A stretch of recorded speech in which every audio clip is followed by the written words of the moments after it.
Halo, assalamualaikum. Selamat datang di channel Zahwa Fitria. Di video kali ini, seperti yang bisa kalian lihat di judulnya, aku akan kasih 6 rekomendasi drama Korea thriller dan misteri versiku untuk menemani kalian di rumah aja atau physical distancing selama pandemi ini. List ini dibuat berdasarkan tahun rilis dramanya. Aku sengaja pisahkan antara list drama thriller dan misteri ini dengan list drama dan genre lainnya yang sudah aku buatkan videonya di salah satu corner di videonya ini. So without any further ado, let's get started.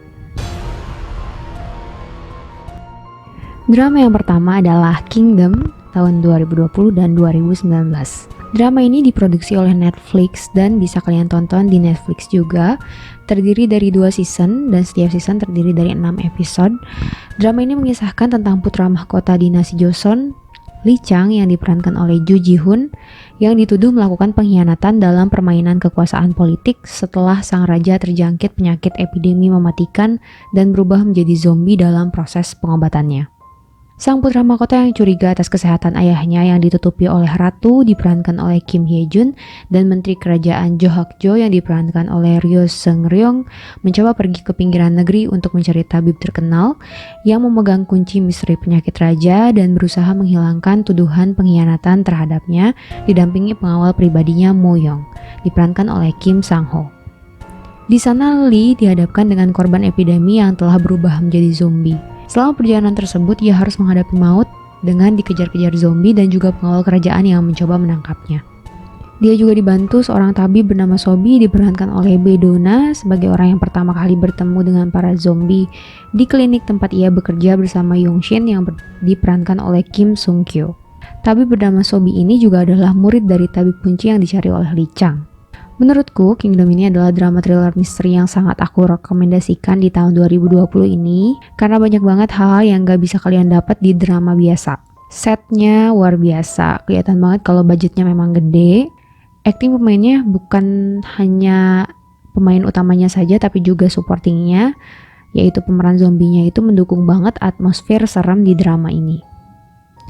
Setting waktunya karena ini di dinasti Joseon dan alat-alat perangnya, alat komunikasi dan transportasinya tidak cukup modern, jadinya makin bikin greget ketika nonton drama ini. Ratingku untuk drama ini adalah 4,5 dari 5. Drama kedua adalah Stranger from Hell tahun 2019. Drama ini menceritakan Yoon Jong Woo diperankan oleh Im Siwon berperan sebagai seorang pria berusia 20-an. Dia tinggal di kota kecil selama hidupnya, tetapi karena mendapatkan pekerjaan di sebuah kantor kecil di Seoul, Yoon Jong Woo pindah ke Seoul dan tinggal di sebuah apartemen atau kos yang paling murah. Namun fasilitas yang diperoleh harus diterimanya dengan lapang dada karena semua fasilitas yang digunakan bersamaan dengan penghuni lain. Drama ini diadaptasi dari cerita webtoon, penulis naskahnya sangat cermat dan kreatif dalam mengemas alurnya. Pihak OCN tertarik untuk mengangkat webtoon ini menjadi sebuah drama karena dianggap memiliki sisi cerita dan menyuguhkan realitas kecemasan yang sering terjadi pada masyarakat. OCN memang TV kabel spesialisasi drama thriller dan kriminal terbaik.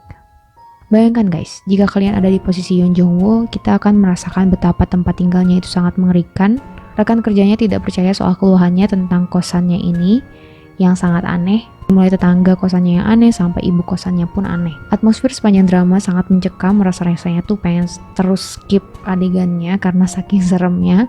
Ratingku untuk drama ini adalah 4 dari 5. Drama ketiga, Innocent Defendant tahun 2017. Drama ini menceritakan tentang seorang jaksa bernama Park Jung Woo yang diperankan oleh Ji Sung yang jujur, tegas, dan tidak takut pada siapapun. Ia menjalankan profesinya dengan penuh integritas dan lebih sering menangani berbagai kasus pembunuhan. Di sisi lain, ia juga seorang ayah dan suami yang baik. Ia memiliki keluarga bahagia dengan istri bernama Yoon Ji Soo yang diperankan oleh Son Yoo Eun dan anak perempuan yang masih kecil bernama Park Ha-yeon yang diperankan oleh Shin Ri-an. Hingga suatu hari Park Jung Woo menangani kasus baru dengan tersangka bernama Cha Min Ho yang diperankan oleh Ki Jun dan hampir berhasil memenjarakannya. Cha Min Ho yang memiliki saudara kembar bernama Cha Sun Ho justru membunuh saudaranya tersebut lalu menggunakan identitas Cha Sun Ho agar tidak dipenjara. Cha Sun Ho dibunuh dengan cara seolah-olah melakukan bunuh diri sehingga tidak ada yang curiga dengan kematiannya. Cha Sun Ho kemudian menemui Park Jung Woo dan mulai mengancamnya. Beberapa hari kemudian Park Jung Woo baru bangun dari tidurnya dan secara mengejutkan ia menemukan dirinya berada di sebuah penjara. Tak lama Park Jung-woo tahu bahwa ia mengalami amnesia yang menyebabkan ia tak ingat kejadian mengapa bisa dipenjara. Ia juga dituduh membunuh anak dan istrinya. So, apa yang kemudian terjadi dengan Park Jung-woo dan bagaimana dia bisa membuktikan bahwa dirinya tidak bersalah? Drama ini sangat aku rekomendasikan untuk kalian penyuka drama kriminal. Tentu bukan drama Korea namanya kalau tidak dibumbui intrik dan uraian air mata. Ratingku untuk drama ini adalah 4 dari 5. Drama keempat adalah Tunnel 2017. Drama ini bermula ketika detektif Park Gwang-ho yang diperankan oleh Choi Jin-hyuk sangat ingin menangkap pembunuh berantai pada tahun 1986. Saat mengejar pelaku, ia masuk ke sebuah terowongan dan ketika keluar sudah berada dalam situasi tahun 2017. Park Gwang-ho berulang kali keluar masuk terowongan mencoba kembali ke tahun 1986 namun selalu gagal. Ia akhirnya sadar baru bisa kembali apabila kasus pembunuhan berantai yang belum terpecahkan puluhan tahun lalu itu bisa dia selesaikan.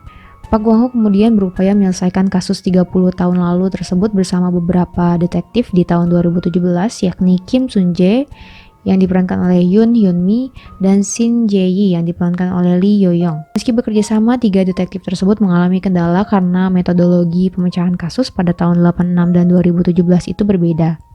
Perkembangan teknologi sempat membuat Park Gwang-ho sedikit kesulitan beradaptasi. Ini jenis drama yang mengusung tema time travel sejenis serial Dark di Netflix dan tentunya akan ada paradoks dan plot twist yang dihasilkan akibat Park Gwang-ho yang pindah ke masa depan. Ratingku untuk drama ini adalah 4 dari 5. Drama kelima adalah Voice tahun 2017. Drama ini mengisahkan Moon Jin-hyuk diperankan oleh Jang Hyuk yang merupakan seorang detektif populer yang memecahkan kasus-kasus besar. Namun setelah istrinya dibunuh oleh seorang pembunuh berantai, hidupnya menjadi berubah. Dia dipenuhi dengan rasa bersalah karena dia tidak dapat melindungi istrinya dan dia diam-diam mencari pembunuhnya. Di sisi lain, seorang bernama Kang Kwon-ju yang diperankan oleh Lee Han-na merupakan lulusan dari Akademi Kepolisian dengan nilai tertinggi. Dia mulai bekerja di pusat panggilan darurat.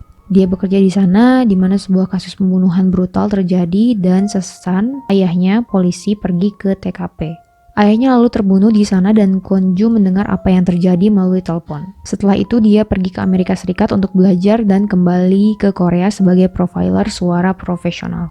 Detektif Jin Hyuk dan Kang Kwon-ju memecahkan kasus bersama mengejar pembunuh berantai yang bertanggung jawab atas kematian anggota keluarga mereka. Sebenarnya drama ini terdiri dari 3 season, tapi aku cuma kuat untuk nonton 2 season aja karena aku melihat ceritanya gak bisa berkembang lagi dan terkesan maksa sih sampai harus dibuat 3 season. Tapi so far aku sangat suka dengan Voice season 1, suka banget. Antagonis di Voice season 1 ini beneran creepy, cara membunuhnya pun sangat keji. Ratingku untuk drama ini di season 1 itu 4 dari 5, sementara di season 2 3,5 dari 5. Drama keenam adalah Signal tahun 2016. Drama ini bermula saat seorang perwira kepolisian bernama Park Hae-young diperankan oleh Lee Ji-hoon tanpa sengaja menemukan walkie-talkie tua yang ternyata milik seorang polisi senior bernama Lee Jae-han, diperankan oleh Cho Ji-won. Sebenarnya tidak ada yang istimewa kalau saja walkie-talkie rusak itu tidak tiba-tiba mendengarkan suara Lee Jae-han di ujung sana. Masalahnya, Hae-young menerima sinyal tersebut di tahun 2015 sedangkan Jae-han mengaku bahwa dia berada di tahun 2000 dan itu tentu bukanlah sesuatu yang wajar terjadi. Diruntung kebingungan yang amat sangat, awalnya Hae-young sangsi pada kata-kata Jae-han. Namun seiring waktu, Hae-young mulai percaya bahwa entah bagaimana dia dan Jae-han memang bisa berkomunikasi menembus ruang dan waktu lewat walkie-talkie tua tersebut. Bersama-sama mereka berdua mencari titik terang dari kasus pelik. Hae-young akan menggunakan kemampuan profilingnya berdasarkan info dari Jae-han dan catatan kasus yang dia miliki. Sementara Jae-han akan bergerak untuk menemukan penjahat di masanya guna menyelamatkan calon-calon korban agar tetap hidup. Kerjasama mereka itu membuahkan hasil. Penjahat yang ditangkap di masa lalu berarti mengubah masa depan. Ada yang terselamatkan tapi ada juga yang harus berpulang karena takdir yang dimodifikasi. Meskipun begitu, Jae-han dan Hae-young tetap bertekad sebisa mungkin mengurangi jumlah korban yang mati sia-sia dari kasus mengerikan yang mereka temui. Hingga akhirnya Hae-young pun tahu bahwa Jae-han adalah salah satu inspektur polisi yang ikut menangani kasus pemerkosaan siswi SMA di tahun 2000, kasus yang menyebabkan kakak laki-laki Hae-young masuk penjara, kemudian mati dengan pergelangan tangan yang tersayat. Apakah mereka berhasil mengungkap pelaku sebenarnya dari kasus yang menelan nyawa kakak Hae-young? Mengapa mereka bisa saling berbicara menembus ruang dan waktu? Apa yang terjadi pada Jaehan sehingga Haeyoung tak bisa menemukan sosoknya di tahun 2015? Menurutku drama ini seru banget. Kurang lebih konsepnya hampir sama dengan Tunnel, tapi di antara semua drama perkoreaan yang menggunakan metode time travel, sepertinya drama ini adalah pionirnya. I highly recommend this drama buat kalian yang belum nonton. Ratingku untuk drama ini adalah 4 dari 5. Oke guys, segitu aja untuk video kali ini. Terima kasih sudah nonton videoku. Aku Zawa Fitria, silahkan consider subscribe. Sampai ketemu di videoku berikutnya. Dadah, assalamualaikum.